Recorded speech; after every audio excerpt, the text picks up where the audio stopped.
Dami na naman mga kaibigan ng buhangin din oh. Ano? Yan, kalaparan na yan. Puro buhangin lahat yan mga kaibigan.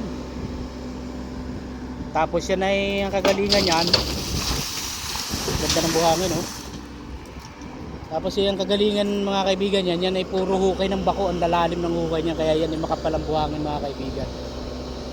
Ayan oh. Ang luwang yan mga kaibigan, hanggang doon.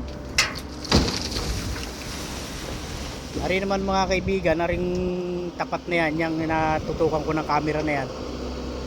Yan ay mga pino. Maganda yan kung mayroon kayong salandrahan mga kaibigan.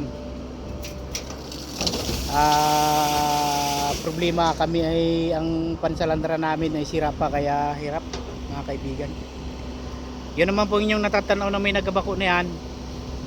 Yan po ang flood control project dito sa barangay Marayos, Pinamalayan mga kaibigan. Ang ganda dyan, mahaba. Ang ganda dyan, ilang kilometro mga kaibigan yan. Bali doon sa natatanaw ninyong kabundukan na yan dyan, hanggang dyan yan sa Sabang. Hanggang sa barangay Sabang yan mga kaibigan. Mahaba yan. Kaya ika nga itiba-tiba ang kontraktor. Kasabihan lang alam nyo naman sa gobyerno, sadyang ganon mga kaibigan. Ganda ng buhangin mga kaibigan. Okay.